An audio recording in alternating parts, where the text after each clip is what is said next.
Bonjour, bonjour les frères, bonjour tous les serviteurs de Dieu, tous ceux qui sont dans le ministère au service du Seigneur. Je suis heureux encore une fois de partager l'Évangile avec vous et j'espère que la parole de Dieu est en train de vous éclairer et que le futur paraît très excitant pour vous, comme cela a été pour ma vie. Parce que quand cette lumière est venue à mon cœur, ça a été vraiment un choc, mais en même temps une vraie libération de pouvoir goûter à la liberté et de pouvoir en même temps prendre le défi de prendre ma croix et de suivre Jésus. Et la conclusion pour ma vie, mes frères et sœurs, c'est que, comme vous le savez, nul n'est parfait. Nul n'est parfait, mais le Seigneur nous perfectionne.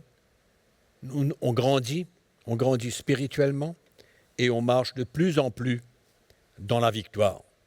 Amen. Donc, pendant cette session, nous allons parler et nous allons voir comment marcher dans la victoire sur le péché et préserver notre relation avec Jésus, bien que nous ne sommes pas sous la loi et que nous sommes libres.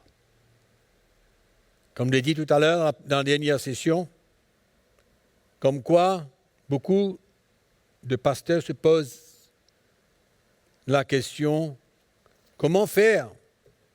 Comment est-ce que les chrétiens vont faire pour marcher dans la victoire en étant libres? Mais la parole de Dieu est claire. Nous allons comprendre, nous allons être éclairés et nous allons rendre gloire au Seigneur parce que la vie chrétienne est exceptionnelle. Et c'est une grande grâce d'être sauvé et encore un grand honneur de servir le Seigneur dans la vérité. Donc, un des problèmes de l'Église aujourd'hui, comme nous le savons, les chrétiens restent sous la loi et il n'y a pas de repentance. La repentance n'est presque jamais prêchée dans les églises aujourd'hui. On parle de prospérité, on parle d'argent, on parle de multiplication, etc. Mais où est la repentance? Tellement vitale, importante, nécessaire, obligatoire pour grandir. Obligatoire. Et il faut la repentance pour préserver notre relation avec Jésus. Sans la repentance dans notre vie, on ne peut pas préserver notre relation avec le Seigneur Jésus. C'est absolument impossible. C'est vrai que l'apôtre Paul nous dit qu'il n'y a pas de condamnation, mais il y a la repentance. C'est vrai qu'il n'y a pas de condamnation, mais il y a la repentance. Et quand nous sommes sous la loi, on ne trouve pas le besoin de se repentir. On ne trouve pas le besoin. Mais c'est sous la grâce et dans la liberté que nous ressentons le besoin de nous repentir. Et c'est ça qui est important.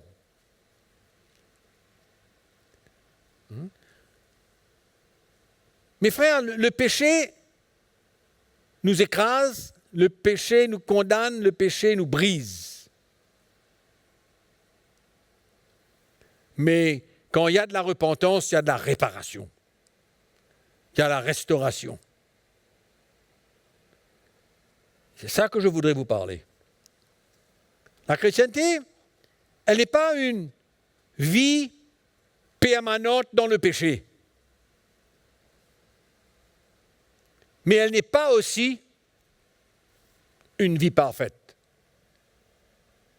Elle n'est ni une vie exempte de péché, et elle n'est pas une vie de péché permanente. Et il faut que ce soit clair. Il y a de la place pour la chute dans la vie chrétienne. Il y a de la place pour la chute. Et nous pouvons tous témoigner que dans notre vie chrétienne et même aujourd'hui, ça peut arriver et ça arrivera que nous tombons, que ce soit nos attitudes, nos actions, nos paroles, qu'importe quoi. Il arrive que le chrétien pêche et que le chrétien tombe. Mais il ne faut pas oublier que nous sommes sous la loi de l'esprit de vie en Jésus-Christ. Très important de vraiment considérer cela et que cela soit quelque chose comme une conviction dans notre cœur. Et quand nous tombons et qu'il n'y a pas de condamnation parce que nous ne sommes pas sous la loi, il y a la présence du Saint-Esprit dans notre vie, comme nous avons vu, qui nous convainc de ce péché que nous avons fait. Il y a une conviction qui vient dans notre cœur, qui emmène une tristesse selon Dieu,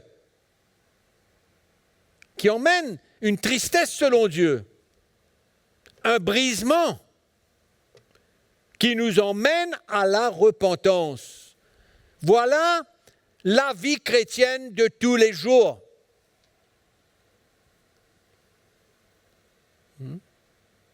Quand il arrive que nous tombons, pas de condamnation, mais il y a un témoignage du Saint-Esprit que notre vie n'a pas été en ordre. Il emmène une conviction dans notre cœur, une conviction de péché, et cette conviction emmène une tristesse selon Dieu. C'est comme une tristesse dans notre cœur d'avoir déplu à Dieu. C'est comme ça que ça se passe. C'est un brisement dans notre cœur. Et c'est cela qui emmène la vraie repentance. La vraie repentance. Voilà comment ça se passe dans cette communion avec le Saint-Esprit. La loi ne nous arrête pas. Le Saint-Esprit nous arrête. La loi n'emmène pas de conviction, mais l'Esprit de Dieu emmène la conviction. Il emmène ce brisement qui nous pousse à la repentance, à la vraie repentance. Et ce qui est extraordinaire, c'est que cette vraie repentance emmène le pardon de Dieu. Emmène le pardon de Dieu. La Bible nous dit que le sang de Jésus nous purifie de tout péché. Dans 1 Jean, chapitre 1, le verset 9. Et nous sommes appelés à expérimenter ce sentiment d'être toujours juste sur le chemin de la croix. Parce que nous expérimentons le pardon de Dieu. Le péché, la conviction, la tristesse de Dieu, le brisement, le pardon de Dieu, et ça nous emmène à expérimenter la justice de Dieu qui ne peut jamais changer. Amen. C'est comme ça que la vie chrétienne, elle est exceptionnelle. Elle est exceptionnelle quand le chrétien prend sa croix et qu'il sert le Seigneur. Alors, les chrétiens charnels peuvent dire, mais si c'est comme ça, c'est bien facile. C'est bien facile parce que quand on tombe, on se repent. Non. Ce n'est pas une question, quand on tombe, on se repent d'une manière légère, parce qu'on sait qu'on a besoin de se repentir. Mais cette expérience que je viens de vous décrire, c'est ça la vraie repentance, et ce n'est pas facile du tout. Ce n'est pas facile du tout, parce que notre orgueil prend un coup et que nous sommes brisés à l'intérieur de nous-mêmes. Il y a une mort qui se passe. C'est un brisement. Quand la repentance est réelle, ça fait mal. Mais on grandit. On grandit dans la sanctification. On grandit dans la sanctification. Donc l'expérience de la repentance est importante. Donc on ne se retrouve jamais sous la condamnation. Et la vie chrétienne, c'est quoi? On tombe, on est convaincu, on se repent, on se relève, on goûte au pardon du Seigneur, on demeure dans la justice de Dieu et on continue notre chemin. Extraordinaire. Et quand je réalise aujourd'hui la manière que beaucoup de chrétiens sont infligés un traitement dur à cause de leur péché, je réalise que beaucoup de pasteurs ne comprennent pas vraiment la nouvelle alliance et ne comprennent pas vraiment la repentance et ne comprennent pas profondément le pardon de Dieu. Et je veux vous rappeler le jour de votre conversion, où vous vous êtes repenti de votre vie passée et que vous avez obtenu le pardon de Dieu. Dieu n'a pas changé. Dieu n'a pas changé. Et on peut obtenir son pardon de la même manière quand nous tombons, quand nous péchons. Il faut faire attention d'infliger un traitement dur, légaliste, dans la vie de ceux qui pêchent.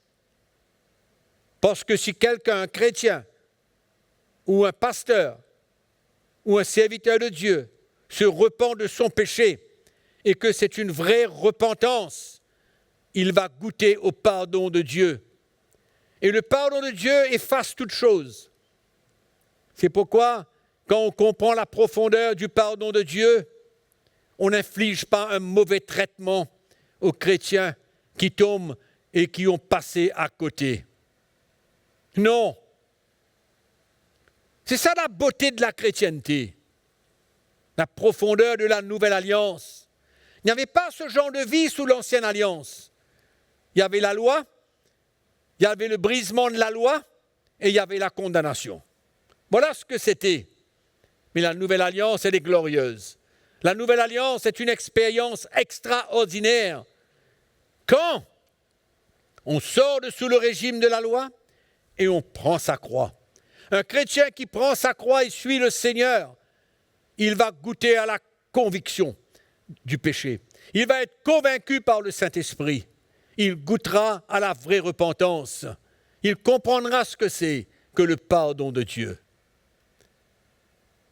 C'est ça, la nouvelle alliance. C'est seulement quand nous prenons notre croix que nous pouvons expérimenter cela. Et nous rendons grâce à Dieu. La loi, ça a été le guide des Juifs, d'une certaine manière, sous l'ancienne alliance.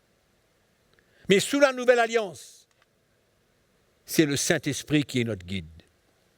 Ce n'est pas la loi. Débarrassé, dégagé, libéré de la loi. Quelle grâce extraordinaire. Et la différence, c'est que les Juifs ne pouvaient pas accomplir la justice de Dieu, mais nous, sous la nouvelle alliance, par le Saint-Esprit, nous sommes capables d'accomplir la justice de Dieu. Amen. Et c'est ça que nous voulons montrer. Comment marcher sur la victoire, dans la victoire sur le péché et préserver notre relation avec Jésus. Le péché ne brise pas notre relation avec Jésus si nous sommes prêts à nous humilier et à nous repentir de ce péché. On trouve le pardon de Dieu et on n'est jamais condamné. Malheureusement, sous la loi, beaucoup de chrétiens vivent sous la condamnation. Ils n'arrivent même pas à se pardonner eux-mêmes. Et bien sûr qu'ils ne peuvent pas accepter le pardon de Dieu et ils demeurent condamnés parce qu'ils se retrouvent sous le régime de la loi. Sortons plus vite. Pasteurs et serviteurs de Dieu, ne restons pas sous le régime de la loi.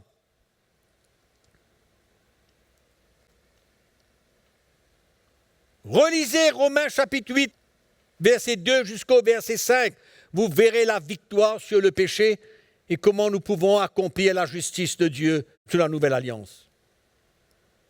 Alléluia. Le Saint-Esprit est le garant de notre victoire. Il nous garantit la victoire.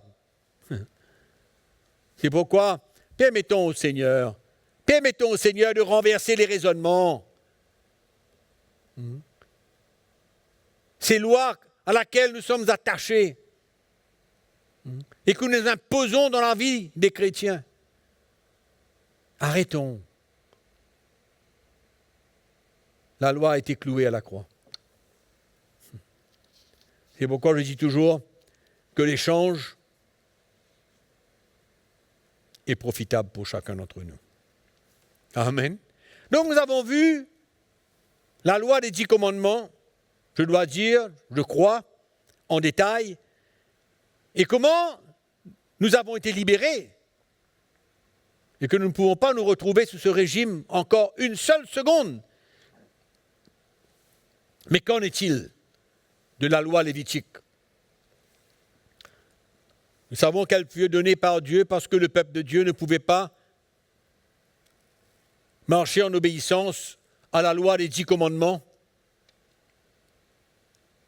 Et le Seigneur leur a donné d'accomplir des sacrifices pour garder cette relation avec Dieu, cette alliance avec Dieu.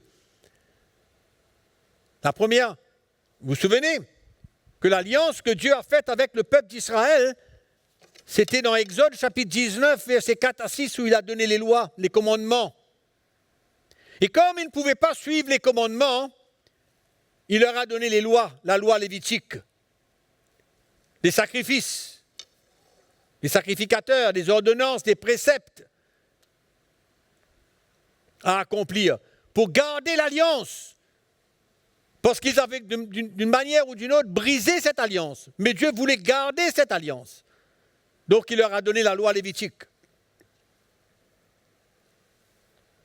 Nous avons vu que la loi des 10 commandements fut donnée par Dieu, sachant qu'il ne pouvait pas les accomplir, et que d'une manière ou d'une autre, c'était l'ombre des choses à venir pour la nouvelle alliance. Pour le temps de la nouvelle alliance, nous avons vu que nous pouvons marcher selon la justice de la loi. Donc, dans la loi lévitique, le sacerdoce lévitique, la loi lévitique, il y avait des lois strictes à obéir. Il y avait des ordonnances, il y avait des sacrifices, il y avait des sacrificateurs, il y avait des obligations qui pesaient sur le peuple d'Israël. Ouvrons notre Bible dans Hébreux chapitre 7. Hébreux chapitre 7, verset 11. Si donc la perfection avait été possible par le sacerdoce lévitique, écoutez bien, car c'est sur ce sacerdoce que repose la loi donnée au peuple.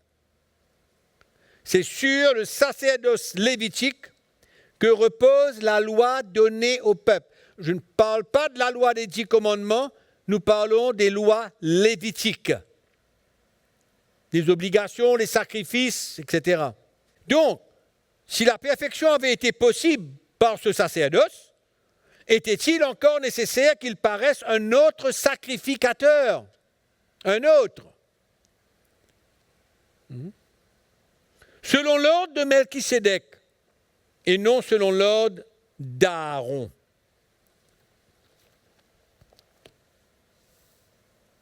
Car le sacerdoce étant changé, il y a aussi nécessairement un changement de loi. En effet, celui de qui ces choses sont dites appartient à une autre tribu. La loi change. dont aucun membre n'a fait le service de l'autel. Car il est notoire que notre Seigneur est sorti de Juda.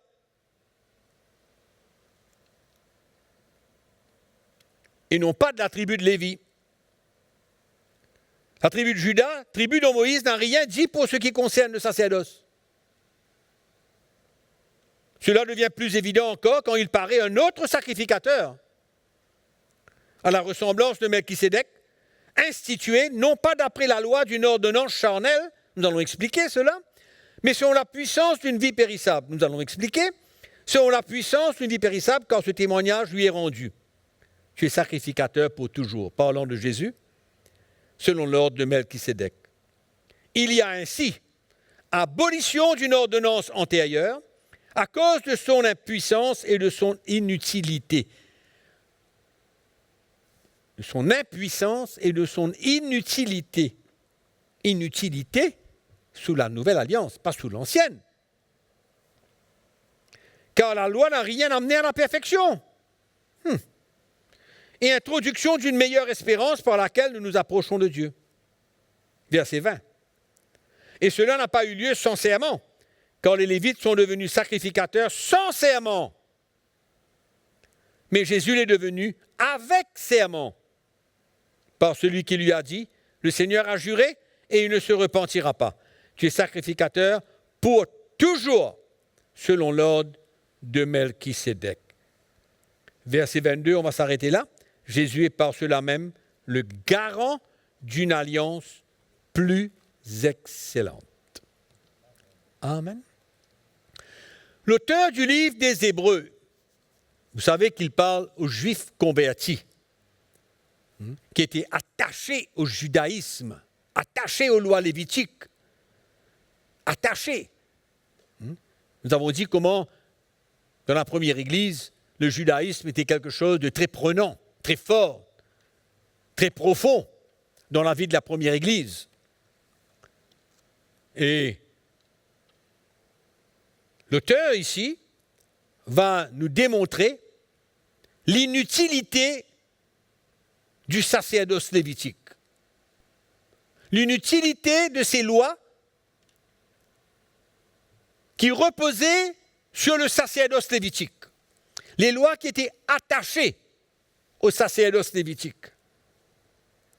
Il va démontrer son inutilité. Pourquoi? Parce que ces lois ne pouvaient emmener personne à la perfection. Et mes frères et sœurs, sachons une chose, que le but de Dieu, d'être en alliance avec un peuple, avec son peuple, c'est l'emmener à être saint comme lui, il est saint. De l'emmener à la perfection. Donc, tout ce qui n'est pas possible d'emmener l'homme à la perfection n'a pas son utilité. C'est clair. Il faut voir ça dans cette perspective. Et de voir comment ce n'est seulement sous la nouvelle alliance que Dieu peut emmener l'homme à la perfection, à être saint comme lui, il est saint. C'est ça qu'il nous faut voir. Ça, c'est l'époque de la loi. Et l'auteur va prouver que les lois lévitiques sont inutiles. Inutiles. Et ne peuvent porter les Juifs à la perfection. Ne peut pas.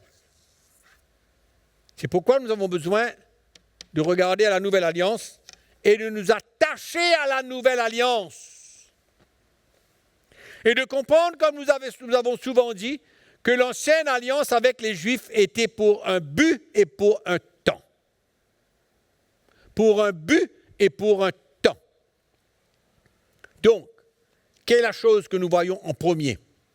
Dans ce texte que nous avons lu, nous allons essayer de montrer par l'aide du Saint-Esprit. Première chose, le sacerdoce lévitique contenait toutes les lois en ce qui concerne les sacrifices, les prescriptions, etc. Le sacrificateur, comment il devait être, toutes les lois étaient contenues dans le sacerdoce lévitique.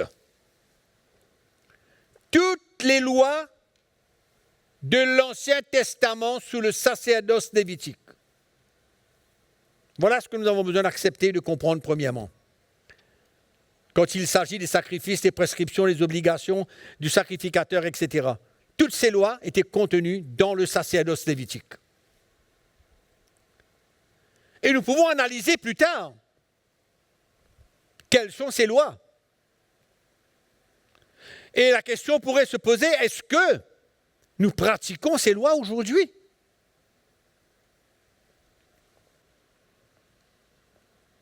Donc la première chose que nous voyons, le sacerdoce lévitique contenait toutes les lois en ce qui concerne les sacrifices, etc., dans l'Ancien Testament, sous la Nouvelle Alliance. Sous l'Ancienne Alliance, pardon. OK? Si donc la perfection avait été possible, donc la perfection n'était pas possible. S'il a fallu un nouveau sacerdoce pour remplacer le sacerdoce lévitique, cela veut dire que le sacerdoce lévitique ne pouvait pas emmener le peuple à la perfection. Deuxième chose négative.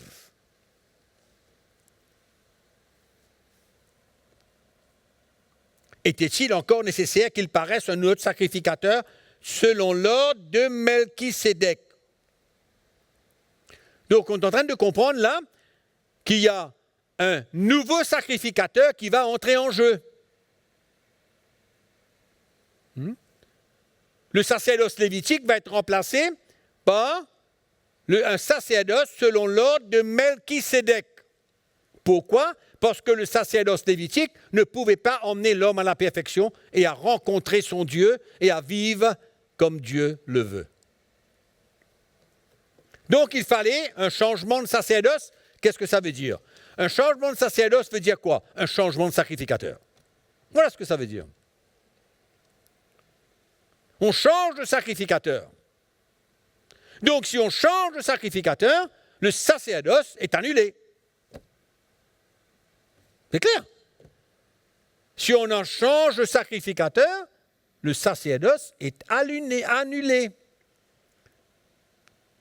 Toutes les lois que contenait le sacerdoce lévitique est désormais annulée. Et nous allons le voir tout à l'heure. Regardez Hébreux chapitre 7, verset 1.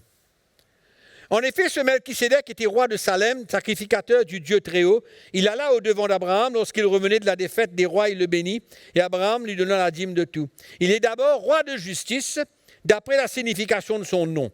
Ensuite, roi de Salem, c'est-à-dire roi de paix. Il est sans père, sans mère, sans généalogie.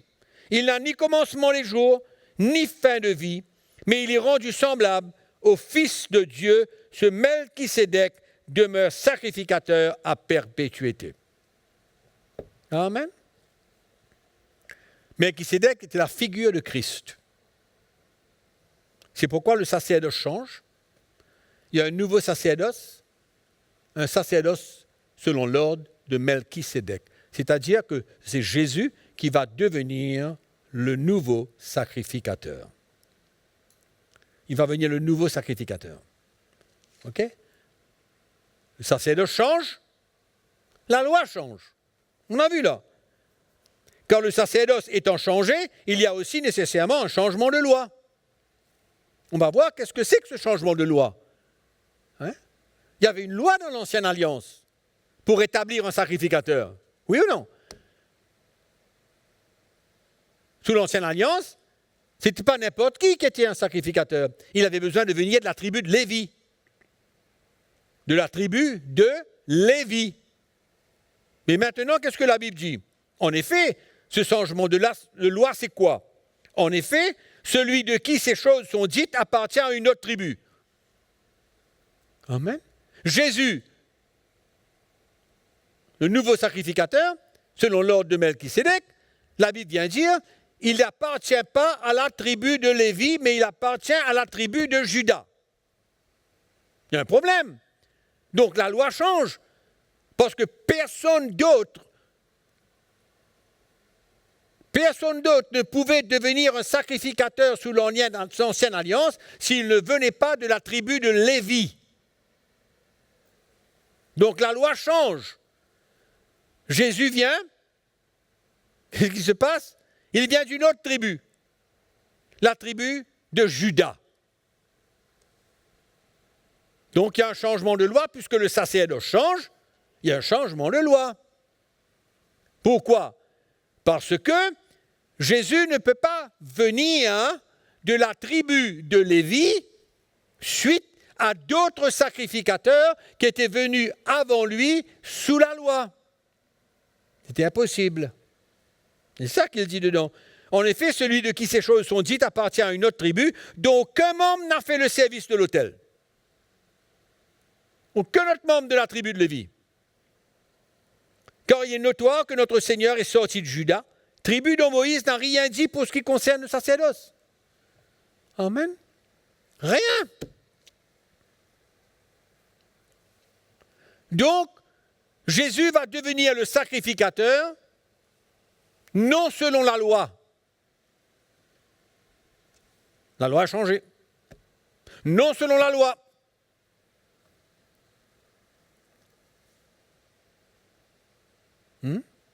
Disons.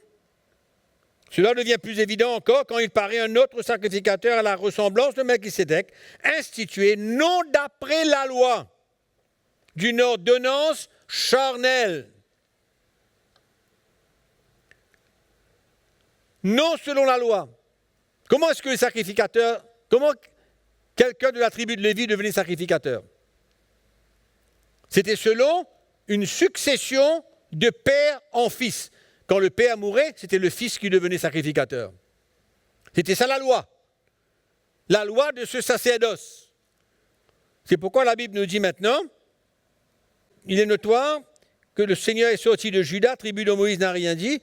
Pour ce qui concerne le sacerdoce, cela devient plus évident encore quand il paraît un autre sacrificateur à la ressemblance de Melchisédek, institué non d'après la loi d'une ordonnance charnelle. Vous savez que les sacrificateurs mouraient.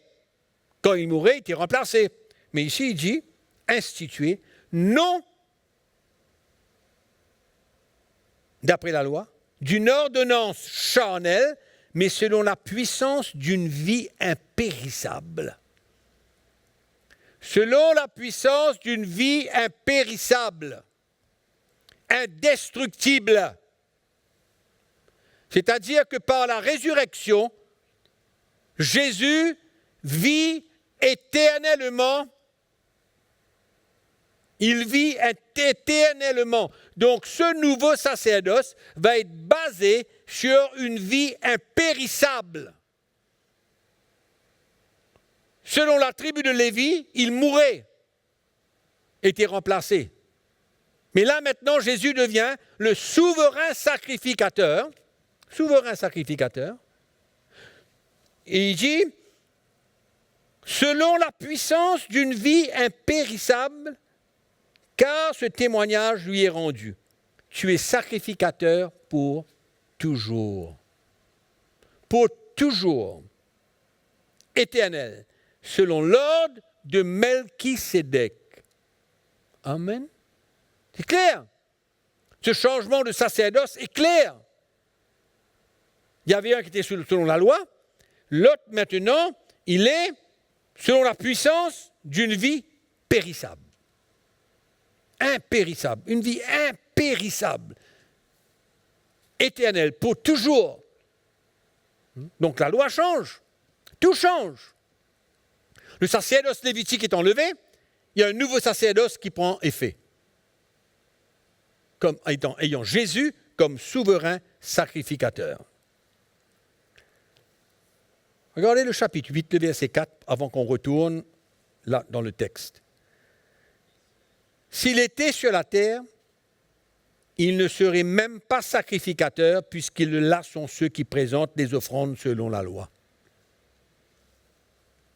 C'est même pas sacrificateur. Parce que les sacrificateurs présentaient des offrandes selon la loi. Jésus n'était pas venu pour que la loi continue,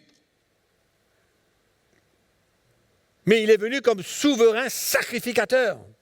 Le verset 20. Et cela n'a pas eu lieu sans serment, car les Lévites sont devenus sacrificateurs sans serment, mais Jésus l'est devenu avec serment, par celui qui lui a dit, « Le Seigneur a juré et il ne se repentira pas. »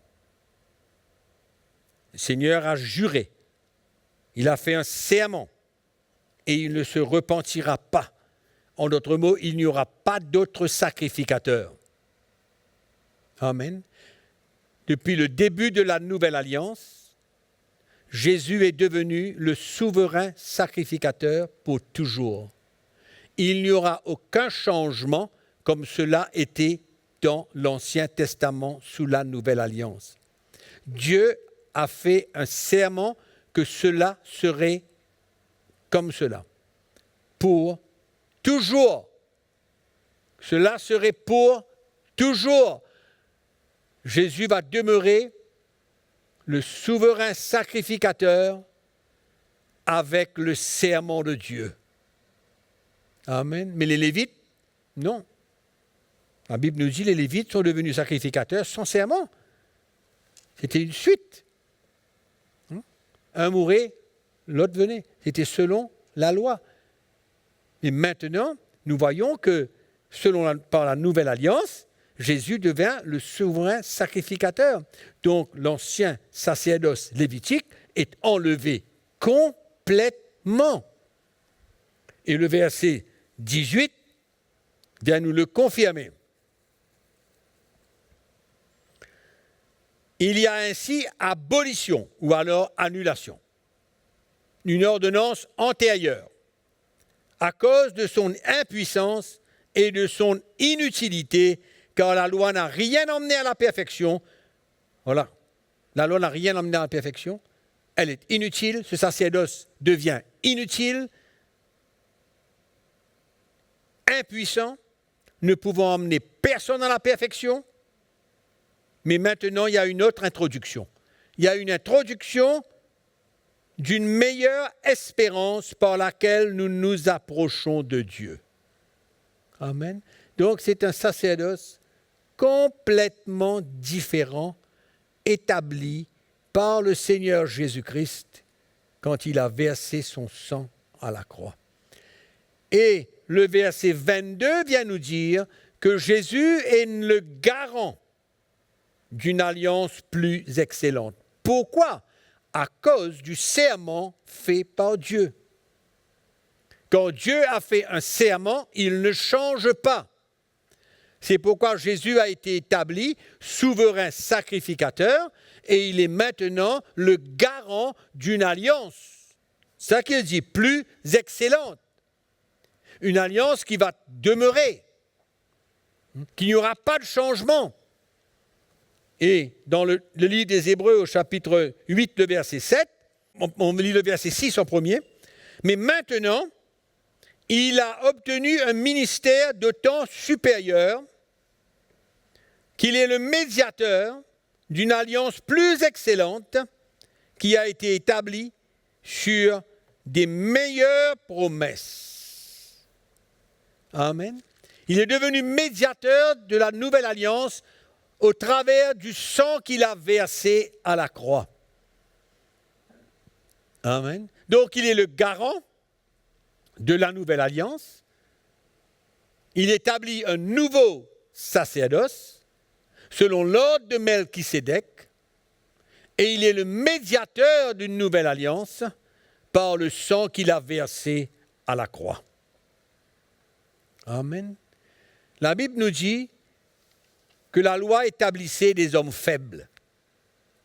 Mais la parole du serment établit Jésus-Christ, qui est parfait et pour l'éternité. Vous voyez le changement? Vous voyez la différence entre l'ancienne alliance et la nouvelle alliance? Amen. On doit être clair. La différence, elle est claire. C'est pourquoi Jésus déclare la première ancienne et il déclare la seconde nouvelle. Il déclare la première ancienne et il déclare la seconde nouvelle. C'est extraordinaire quand même. Hein? On ne peut pas continuer à être ignorant. Et la conclusion de tout cela, c'est que la nouvelle alliance nous détache complètement de toutes ces lois lévitiques. Avec toutes ces obligations, avec tous ces sacrifices, avec toutes ces pratiques, avec toutes ces ordonnances. Nous sommes détachés de tout cela. Nous n'avons rien à voir avec les lois lévitiques, avec le sacerdoce lévitique. Dieu a établi Christ avec serment comme le nouveau souverain sacrificateur pour toujours et éternellement. Amen. Ça doit être clair. Donc, si nous établissons et nous comprenons cela, il y a deux époques. Deux époques. Lisons Hébreux chapitre 9, verset 8. On a déjà lu cela. Le Saint-Esprit montrait par là que le chemin du lieu très saint n'était pas encore ouvert tant que le premier tabernacle subsistait. Le premier tabernacle, c'est quoi? C'est le tabernacle sous l'Ancienne Alliance. Tant que cela subsistait, le Saint-Esprit montre par là que le chemin du lieu très saint n'était pas encore ouvert. Pourquoi? Parce qu'il y avait un tabernacle fait par la main de l'homme.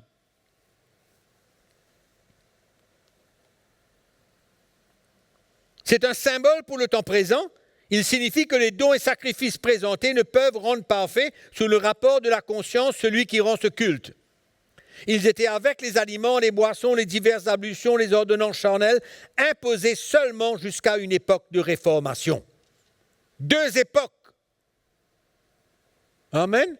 Et la nouvelle alliance, c'est une époque de réformation, une époque de changement complet, ayant rien à voir avec l'ancienne alliance, avec les lois lévitiques. Deux époques différentes.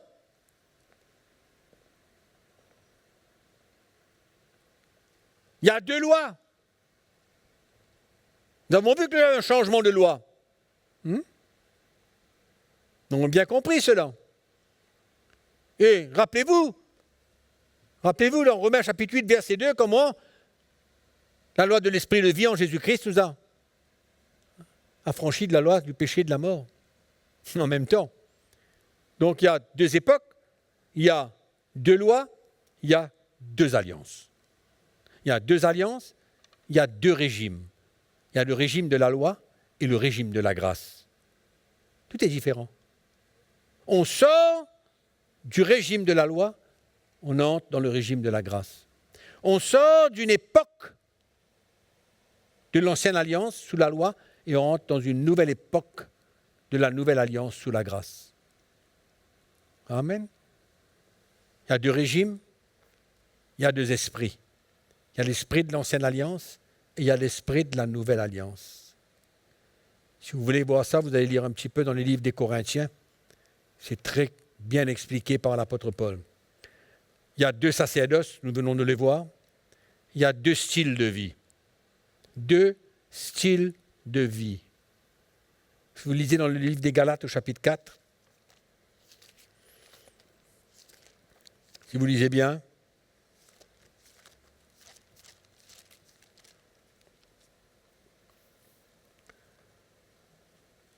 aussi longtemps que l'héritier est enfant, verset 1, je dis qu'il ne diffère en rien d'un esclave, quoiqu'il soit le maître de tout. Mais il est sous les tuteurs et les administrateurs jusqu'au temps marqué par le Père. Amen. Nous aussi, de la même manière, lorsque nous étions enfants, nous étions sous l'esclavage des principes élémentaires du monde. Mais lorsque les temps ont été accomplis, Dieu a envoyé son Fils. Quand les temps ont été accomplis, on va à une autre époque. Dieu a envoyé son Fils né d'une femme, né sous la loi, afin qu'il rachète ceux qui étaient sous la loi, afin que nous recevions l'adoption. Et parce que vous êtes fils, Tu as envoyé dans nos cœurs l'esprit de son Fils, lequel crie Abba Père. Ainsi, tu n'es plus esclave, mais tu es un fils. Amen. Donc nous avons deux qualités de vie. Et si tu es fils, tu es héritier par la grâce de Dieu. Bien clair.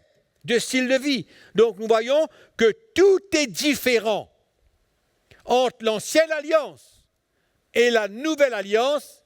C'est le nord et le sud. Amen. Les deux sont complètement différents. Et mes frères, c'est une grande tristesse. Et en même temps, allons-y à une grosse tromperie.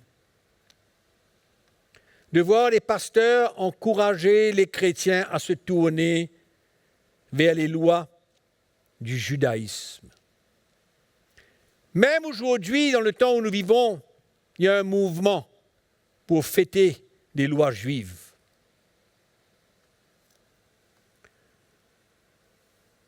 Les pasteurs essayent de trouver une victoire dans certaines pratiques semblables à celles sous le régime de l'ancienne alliance, selon la loi.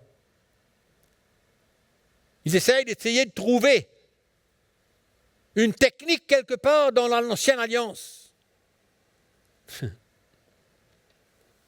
Une pratique quelconque à celle sous le régime de l'ancienne alliance. Pour gagner une ville, il faut le tour de la ville 7 fois. Ils sonnent des trompettes. On ne peut pas imiter. C'est deux vies différentes. C'est deux esprits différents. Donc, notre conclusion, c'est quoi? C'est qu'on ne se retrouve pas sous le régime de la loi des 10 commandements et on n'a rien à faire avec la loi lévitique. Absolument rien à faire. Nous sommes libres de toute forme de loi. Malheureusement, les chrétiens sont demandés par les pasteurs de pratiquer certaines lois qui se trouvent dans le sacerdoce lévitique. On les impose des techniques diverses, des obligations. Ouvrons nos Bibles dans Colossiens chapitre 2. Je vais vous montrer quelque chose. Nous savons que les chrétiens aujourd'hui ne font pas, enfin, la plupart, je dirais, ils n'auraient pas dû s'ils le font, ne font pas de sacrifice d'animaux. Ils ne sacrifient pas des animaux, mais ils sont liés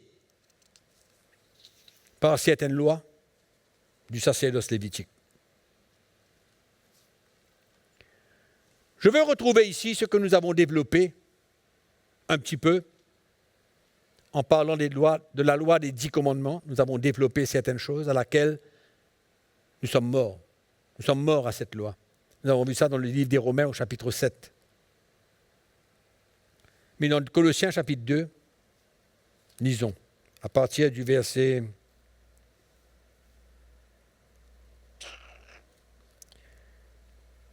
Nous allons lire le verset 16.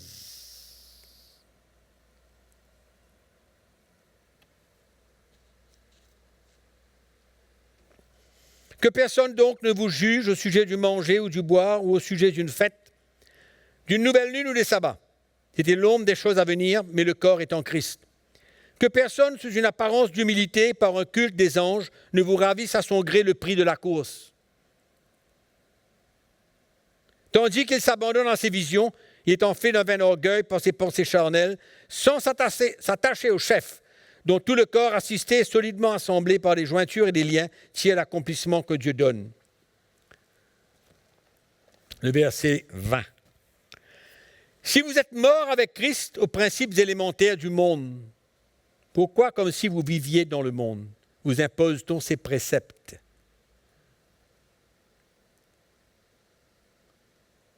L'apôtre Paul ne parle pas d'une vie dans le monde, là. Ce n'est pas ça qu'il parle. Quand il parle des préceptes du monde, il ne parle pas de cela. Il dit ne prend pas, ne goûte pas, ne touche pas, préceptes qui tous deviennent pernicieux par l'abus et qui ne sont fondés que sur les ordonnances et les doctrines des hommes. Ils ont en effet une apparence de sagesse en ce qu'ils indiquent un culte volontaire de l'humilité et le mépris du corps, mais cela est sans valeur réelle et ne sert qu'à satisfaire la chair. Le verset 20. Nous sommes morts avec Christ.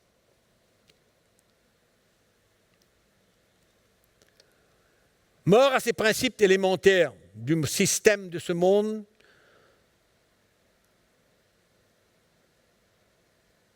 Pourquoi alors avoir à se soumettre à ces préceptes ou à ces impositions?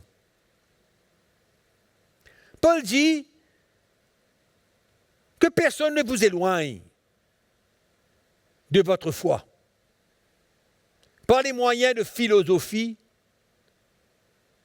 de tradition, de principes du monde, de religion. C'est ça qui est en train de parler ici. Et non sur Christ. Que personne ne vous éloigne de votre foi pour vous attirer dans la tradition des hommes, dans la philosophie humaine. Personne. Et Paul va développer la différence entre la chair, le naturel et l'esprit. Regardez le verset 11, un petit peu plus haut. Il dit, on lit le verset 8. Le verset 8 est intéressant. Prenez garde que personne ne fasse de vous sa proie par la philosophie. Par une vaine tromperie. S'appuyant sur la tradition des hommes, sur les principes élémentaires du monde, et non sur Christ. La mise en garde de l'apôtre Paul. On veut savoir où il va venir, où il veut, qu'est-ce qu'il veut conclure, où il veut nous emmener là. Et au verset 11, il dit, et c'est en lui que vous avez été circoncis d'une circoncision que la main n'a pas faite, mais la circoncision de Christ, qui consiste en le dépouillement du corps de la chair. Nous n'avons pas expérimenté la circoncision par la main de l'homme, par le moyen naturel, mais nous avons expérimenté la circoncision de cœur spirituelle. Comment? Par le dépouillement de la nature pécheresse, en faisant mourir la chair avec ses désirs et ses passions. Encore une fois, on voit l'importance de la croix, quand il parle du dépouillement de la chair. Nous voyons qu'elles sont deux circoncisions différentes. Et le verset 12 est intéressant. Ayant été ensevelis avec lui par le baptême, vous êtes aussi ressuscités en lui et avec lui, par la foi en la puissance de Dieu qui l'a ressuscité des morts. Donc par le baptême, qu'est-ce que nous avons exprimé? Que nous avons été ressuscités avec lui. Que nous sommes ensevelis avec lui. Nous avons été ensevelis avec lui par le baptême et par la foi dans la puissance de Dieu, nous croyons aussi que nous avons été ressuscités avec lui. C'est très important de comprendre ça. Parce que nous sommes en train de parler d'une vie dans l'esprit, d'une vie spirituelle.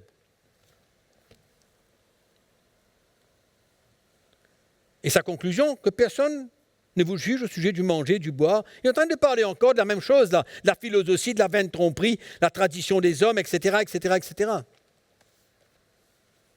Donc c'est pourquoi le monde que l'apôtre Paul est en train de parler ici, ce n'est pas la manière que le monde nous demande de vivre. Ce n'est pas les attirances vers les choses de ce monde. Mais il est en train de parler de tradition, il est en train de parler de la philosophie humaine, il est en train de parler de la religion. Tout ce qui est contraire à la foi en Jésus-Christ. Voilà ce qu'il parle. C'est là où Paul veut aboutir. La loi.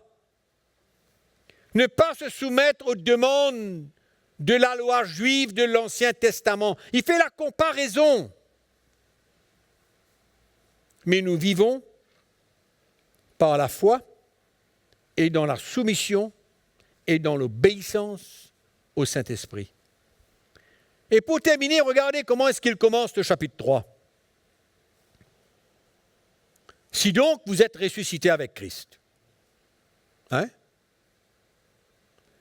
Ça veut dire qu'étant en Christ, nous sommes ressuscités avec lui.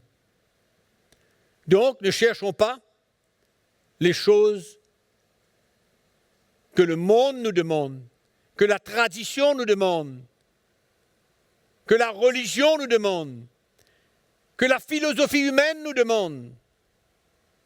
Mais cherchons les choses d'en haut. Cherchons les choses d'en haut qui dit. Des choses spirituelles qui se trouvent en Christ. Disons, cherchez les choses d'en haut où Christ est assis à la droite de Dieu. Attachez-vous aux choses d'en haut et non à celui qui sont sur la terre. Débarrassons-nous de la loi. Le verset 3 nous dit, car vous êtes morts et votre vie est cachée avec Christ en Dieu. Le verset 3 est en train de nous dire, nous sommes morts avec Christ. Nous sommes morts en ce qui concerne la loi. Vous vous souvenez qu'on a parlé de ça? Que nous sommes morts, que le Seigneur, nous avons été dégagés de la loi par la mort de Christ, parce que nous étions en lui. Nous sommes morts avec lui et nous sommes ressuscités avec lui. C'est pourquoi l'apôtre Paul dit, si donc vous êtes ressuscités avec Christ, recherchez les choses d'en haut, non pas les choses de la terre. Cherchez les choses d'en haut, où Christ est assis à la droite de Dieu. Restons dans la foi.